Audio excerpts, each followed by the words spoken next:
YouTube channel अद्भुत कहानी star पर उपस्थित समस्त श्रोताओं का, भक्तों का और सब्सक्राइबर बंधुओं का एक बार फिर से स्वागत और हार्दिक अभिनंदन है।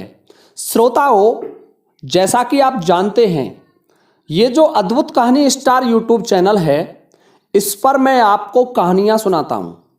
वेद पुराणों से संबंधित कथाएं नहीं, इसमें नल पुराण की कथाएं आपको मैं सुना सकता हूँ और आला खंड भी सम्मिलित कर सकता हूँ। दूसरी चीज़ यह है कि इसमें इतिहास से संबंधित राजा महाराजाओं की कथाएं भी आपको मैं सुना दूंगा। परंतु धार्मिक वीडियोस जो रामायण, वेद पुराण और महाभारत से संबंधित होते हैं, वो आपको अद्भुत शब्दवान यूट्यूब चैनल पर ही मिलेंगे। और वो चैनल आप अद्भुत शब्दवान नाम से सर्च कर सकते हैं, आपको मिल जाएगा। तो देखिए श्रीमान कैलाश राठौर जी, आज का जो मैंने कमेंट लिया है वो कैलाश राठौर जी का लिया था, क्योंकि मेरे पास इस अद्भुत कहानी स्टार चैनल पर भी धार्मिक वीडियोस बनाने के लिए कमेंट आए और मैंने कई वीडियोस में ये भी बताया कि धार्मिक वीडियोस आप अद्भुत शब्दवान चैनल पर देखें। परंतु फिर भी कोई बात नहीं है महोदय, मैं आपके कमेंट का जवाब लेकर के आपकी सेवा में उपस्थित हूँ। और कैलाश राठौर जी लिखते हैं, श्रीमान जी, मेरा नाम कैलाश राठौर है और मैं इंदौर का रहने वाला हूँ। मैं एक कंस्ट्रक्शन का काम करता हूँ और मैं आपसे एक प्रश्न पूछना चाहता हूँ। तो कैलाश जी क्या लिखते हैं आगे कि जब भगवान श्री राम और रावण के बीच युद्ध चल रहा था, महासंग्राम हो रहा था, तो उस समय एक अहिरावण नामक राक्षस भगवान श्री राम को चुरा करके ले जाते हैं, जबकि स्वयं पवन पुत्र हनुमान उनका पहरा दे रहे थे। तो क्या गुरुजी ये संभव है कि हनुमान जी के होते हुए कोई शक्ति उन्हें चुरा कर ले जाए? इस प्रश्न का जवाब देने की कृपा करें। क्या वास्तविकता में हनुमान के होते हुए राम लक्ष्मण की चोरी हो गई थी? तो देखिए श्रीमान कैलाश राठौर जी, आपने बहुत अच्छा प्रश्न पूछा है कि हनुमान स्वयं भगवान शंकर के अवतार थे और भगवान श्री राम स्वयं जगतपति विष्णु थे, फिर भी चोरी कैसे हो गई राम लक्ष्मण की? बड़ा अच्छा प्रश्न किया है आपने। परंतु मैं आपके कन्फ्यूजन को दूर करता हूं कि भगवान श्री राम मर्यादाओं से बंधे हुए थे। जो देव शक्तियां होती हैं, हनुमान जी, भगवान श्री राम और अन्य देवगण जो भगवान श्री राम की सेना में उपस्थित थे, वो सभी धर्म स्थापना के लिए आए थे। जब अधर्म ज्यादा बढ़ गया था सृष्टि में और धर्म कम पड़ गया था, धर्म डर की वजह से कंदराओं में छुपा हुआ डोल रहा था, उस समय भगवान श्री हरि विष्णु ने अवतार धारण किया था श्री राम के रूप में और मर्यादाओं को बांधने के लिए और धर्म स्थापना के लिए इस सृष्टि में आए थे। तो आप सोचिए कि जितनी भी मर्यादाएं थी उनका उन्होंने पालन किया। नहीं तो अहिरावण कौन था जो भगवान राम को चुरा कर ले जाए? क्योंकि अहिरावण रावण का एक पुत्र था। मैं एक वीडियो अलग से डाल दूंगा इस पर। और वह पातालपुरी में रहता था, रसातल में, जो वर्तमान अमेरिका है। जब रावण की सेना के समस्त योद्धा मारे जाते हैं तो रावण उसका आह्वान करता है। रामचरितमानस में लिखा है, रावण ने अहिरावण का ध्यान किया तो अहिरावण का चित्त पाताल में भंग हो गया और उसे पता चल गया कि मेरे पिता ने मेरा स्मरण किया है। तो वो लंका में रावण के पास आ जाता है और रावण से कहने लगा कि कहो पिताश्री, क्या आदेश है मुझे? तो लंकापति रावण कहने लगा, देखिए पुत्र, मेरे बड़े बड़े योद्धा मारे गए, कुंभकर्ण घन नादऊ मारे, राम लखन दोय मनुज विचारे, कि मेरे कुंभकर्ण मेघनाथ जैसे योद्धा मारे जा चुके हैं, सहोदर अतिकाय ऐसे योद्धा युद्ध में समाप्त हो गए हैं, तो मुझे आपकी आवश्यकता है। तो वो कहने लगा अहिरावण कि बताओ लंकेश, क्या करना है कि आप इन दोनों तपस्वियों को, देखिए रावण भगवान श्री राम को तपस्वी कहता था, इन दोनों तपस्वियों का हरण करके पाताल लोक ले जाइए और वहां इन्हें समाप्त करना है। तो अहिरावण कहने लगा, देखिए पिताश्री, मुझे मेरी मां काली को, वो काली मां का भक्त था, मुझे देवी के लिए एक मनुष्य की भेंट देनी है और इसके लिए राम लक्ष्मण से उपयुक्त दूसरा मनुष्य कोई नहीं हो सकता। वो मनुष्य कहते थे क्योंकि नर शरीर में थे भगवान श्री राम और लक्ष्मण। तो इसलिए मैं इन दोनों का हरण करके ले जाऊंगा और पाताल में देवी को भेंट चढ़ा दूंगा। और आपको देखिए, अलग अलग टीवी सीरियलों में, कुछ ग्रंथों में भी लिखा हुआ है अलग अलग तरीके से, लेकिन मैं रामचरितमानस के हिसाब से बता रहा हूं आपको। अब आप कहेंगे अलग अलग क्यों है? तो देखिए महोदय, ये कल्प कल्पांतरों का भेद है। हर कल्प में भगवान श्री राम अवतार लेते हैं और हर अवतार में लीलाएं करते हैं और उन लीलाओं में कुछ अंतर भी हो जाता है। कोई आवश्यक नहीं है कि एक जैसी लीलाएं हर अवतार में हों, कुछ थोड़ा बहुत अंतर आ जाता है। उस अंतर को कल्प भेद कहते हैं। अब रावण कहने लगा कि मुझे कैसे पता चलेगा? आप उनका हरण करके ले गए कि जब आकाश में सूर्य के समान प्रकाश हो तो तुम जान लेना कि मैं राम लक्ष्मण को ले जा चुका हूं। जबकि कुछ टीवी सीरियलों में नीचे से सुरंग लगा करके बताते हैं, वो भी सही है, एक रामायण में वो भी लिखा हुआ है। तो रामचरितमानस में यह लिखा हुआ है कि नवमे रविशम प्रकाश जब हुई, अर्थात जब आकाश में सूर्य के समान प्रकाश रात्रि में होने लग जाए तो तुम समझ लेना कि मैंने राम लक्ष्मण का हरण कर लिया है। और वह अहिरावण रात्रि के समय भगवान श्री राम के दल में आ जाता है, सेना में आ जाता है और चारों तरफ अंधकार और माया रच देता है। जब माया रच दी, समस्त बानर भालू सो रहे थे, पवन पुत्र हनुमान जी पहरा दे रहे थे। तो हनुमान जी से वैसे बलपूर्वक नहीं ले जा सकता था अहिरावण। अहिरावण को प्रवेश करने की आवश्यकता थी शिविर के अंदर, परंतु उसका पहरा स्वयं अंजनी नंदन हनुमान जी दे रहे थे। इसलिए उसने विभीषण का रूप धारण किया था। श्रीमान कैलाश राठौर जी, रामायण में भी लिखा हुआ है कि आवा एक विभीषण देखा और प्रभु के निकट जात हम देखा। अर्थात अहिरावण ने विभीषण का रूप धारण किया और हनुमान जी के पास दरवाजे पर आ गए। हनुमान जी ने पूंछ का किला बना रखा था, घेरा बना रखा था। दरवाजे पर आकर के कहने लगे कि मुझे भगवान श्री राम के पास जाना है पवन पुत्र, मैं संध्या बंदन करके लौटा हूं। और जब कोई अपनी सेना का आदमी आकर के ये कहे, जो कि विभीषण जैसा, विभीषण का बड़ा महत्व था भगवान राम के पास क्योंकि वो एक राजा का भाई था, तो हनुमान जी ने उन्हें शहर से जाने दिया, कुछ भी पूछताछ नहीं की उनसे। और अहिरावण सीधा भगवान श्री राम के शिविर में पहुंचा और भगवान श्री राम और लक्ष्मण जी शयन मुद्रा में थे। अन्य सभी बानर भालू भी सो रहे थे। दिन में युद्ध करते थे, रात्रि को आराम करना आवश्यक था। परंतु आप ये भी सोच सकते हैं क्या जगतपति कभी सो सकते हैं? सो नहीं रहे थे, उन्हें अहिरावण का अंत करना था। अहिरावण भी उस समय का एक दुष्ट, क्रूर और आताताई राक्षस था, उसका विनाश करना भी आवश्यक था।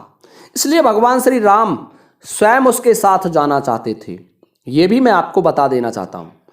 और अहिरावण ने राम लक्ष्मण को उठा लिया और अंतरिक्ष मार्ग से पाताल लोक ले गए, जो वर्तमान अमेरिका है, उसमें ले गए और वहां देवी के मंदिर में रख दिया।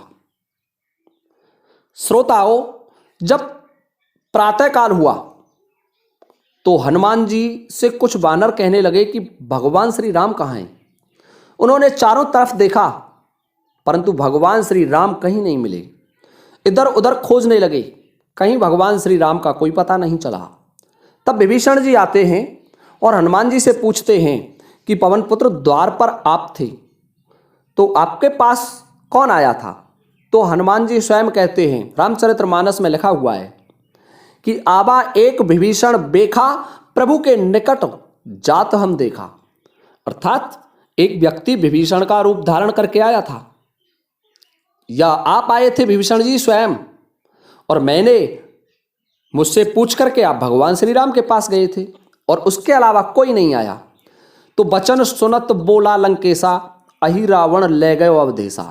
अर्थात जब विभीषण ने सुना तो विभीषण तुरंत पहचान गए और बोले कि देखिए हनुमान जी, अहि रावण भगवान श्री राम और लक्ष्मण का हरण करके ले गया है। महाबली जाने सब माया, ते निश्चित 10 शीस पठाया। अहि रावण महाबलवान है और मेरा रूप अहि रावण के अलावा दूसरा नहीं रख सकता। वो महापराक्रमी, महाबलवान और परम मायावी है। वही अवधेश की चोरी करके ले गया है। सो आप पवन पुत्र रसातल में जाइए, वो अमेरिका में निवास करता है, और वहां जाकर के आप उसका संहार कीजिए और राम लक्ष्मण को लौटा करके लाइए। तो देखिए श्रीमान जी कैलाश राठौर जी, वास्तविकता में भगवान श्री राम की चोरी की थी अहि रावण ने। ये कोई छेपक नहीं है, ये मूल रामायण में भी वर्णित है।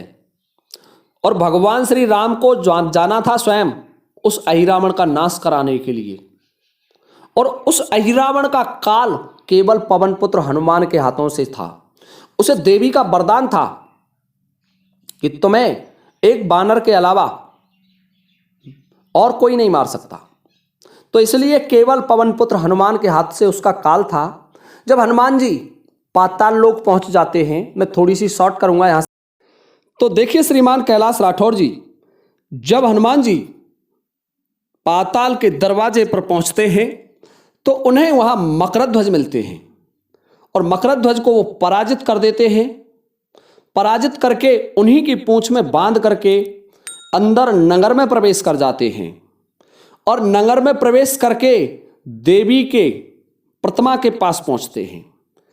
कुछ टीवी सीरियलों ने हमारी जो मूल रामायण थी उसमें भी कुछ छेड़छाड़ करने का प्रयास किया है, अलग अलग तरीके से प्रस्तुत करने का प्रयास किया है, परंतु मैं रामचरित्र मानस के अनुसार ही बता रहा हूं आपको। और जब हनुमान जी पाताल लोक में पहुंच गए तो जिस देवी पर हनुमान जी पहुंचे वहां भगवान श्री राम और लक्ष्मण की बलि देनी थी। तो हनुमान देवी के मंदिर में पहुंच जाते हैं और देवी के कंधे पर बैठ करके, प्रतिमा के कंधे पर विराजमान होकर के उस देवी से आराधना करते हैं कि हे मातेश्वरी, भगवान श्री राम धर्म स्थापना के लिए इस संसार में आए हैं। साक्षात पार ब्रह्म परमेश्वर श्री हरि विष्णु के अवतार हैं। हे मातेश्वरी, आप पाताल को चली जाएं और मैं इस तुम्हारी प्रतिमा में समाहित हो जाऊंगा। तो देवी हनुमान जी के आग्रह से उस प्रतिमा को छोड़ करके अन्यत्र चली जाती हैं और हनुमान जी उस प्रतिमा में समा जाते हैं। और जब भगवान श्री राम और लक्ष्मण को देवी के मंदिर में बलि देने के लिए लाया गया तो अहि रावण नग्न तलवार लेकर के उनके पास आ जाता है और उनके बंधन मुक्त करके, देखिए यहां भी मैं एक शंका का समाधान करना चाहूंगा कि जो संसार के बंधनों को काट सकते हैं, जासु नाम से सुनो भवानी, भव बंधन काटे मुनिज्ञानी, जिसके नाम से समस्त संसार के बंधन समाप्त हो जाते हैं उसको कोई बांध सकता है? कदापि नहीं। परंतु ये उनकी एक नर लीला थी, कुछ मर्यादाओं का पालन था जिसके लिए स्वयं प्रभु उनके बंधन में बंधे हुए थे। बंधनों से मुक्त करके भगवान श्री राम को खड़ा कर दिया जाता है और राम से कहने लगे कि जो आपको स्मरण करना है उसको स्मरण कीजिए, अब तुम्हारी बलि चढ़ाई जाएगी। तो भगवान श्री राम क्या कहते हैं? देवी रूप जान हनुमाना, हंस बोले प्रभु परम सुजाना। अर्थात देवी के मूर्ति में, देवी की प्रतिमा में हनुमान जी को जान करके भगवान श्री राम हंस करके बोले, रेसठ राक्षस सुमरऊ तुम रक्षक और वही तुम्हारे देव तुम भक्षक। कि हे मूर्ख राक्षसो, तुम तुम्हारी रक्षा करे उसका स्मरण करो, क्योंकि अब ये तुम्हारी देवी तुम्हारा ही भक्षण करने वाली है। और बचन सुनत तब मारण ठयऊ, घन समान गर्जत कप भयऊ। और जब श्री राम जी के ऐसे वचन सुने, ऐसी वाणी सुनी, तो राक्षस मारने के लिए दौड़े और पवन पुत्र हनुमान उस प्रतिमा में से कूद पड़ते हैं, बादल के समान गर्जना करते हैं और राम लक्ष्मण को अपने कंधों पर चढ़ा लेते हैं और कंधों पर चढ़ा करके उस राक्षसी सेना का संहार करने लग जाते हैं। समस्त सेना को समाप्त कर दिया। और जब अहिरावण शेष बचा तो अहिरावण कहने लगा, रे मूर्ख बानर, तू ये नहीं जानता कि मुझे मां भवानी का वरदान है, कोई नहीं मार सकता। और हनुमान जी में उन्होंने तलवार का वार किया। तो देखिए श्रीमान जी, यहां रामायण में एक चौपाई, रामचरित्र मानस में एक चौपाई लिखी हुई है, ले असिताय पवन सुत मारा और शीश काट पावक में डारा, आहुति पूर्ण कीन तब कीसा, ले पुन चले लखन जगदीसा।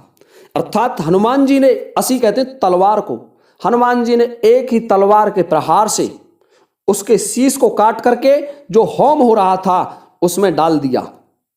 क्योंकि हनुमान वहां भगवान श्री राम और लक्ष्मण की बलि के लिए होम किया जा रहा था, उस हवन कुंड में डाल दिया और वहां की आहुति समाप्त हो गई।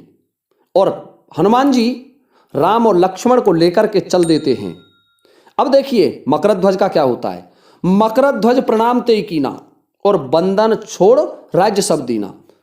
जब हनुमान जी को मकरध्वज ने प्रणाम किया तो हनुमान जी और भगवान श्री राम लक्ष्मण ने मकरध्वज के बंधनों को काट दिया, क्योंकि हनुमान जी उसी की पूंछ में बांध करके गए थे उसको, मकरध्वज को। बंधनों को काट करके उसे पाताल लोक का राजा नियुक्त कर दिया और कहा कि तुम सदा मेरे ये प्रभु हैं भगवान श्री राम, इनका जाप करते रहो और धर्म पूर्वक राज्य करो। तो श्रोताओं, इस तरीके से हनुमान जी राम और लक्ष्मण को पाताल लोक से अहिरावण का संहार करके वापस लेकर के आए थे। भगवान श्री राम और लक्ष्मण को लेकर के पवन पुत्र हनुमान जी वापस अपनी सेना में आ जाते हैं। और इसी के साथ अब ये वीडियो भी समाप्त होता है। उम्मीद करता हूं आपको कि वीडियो अवश्य ही पसंद आया होगा।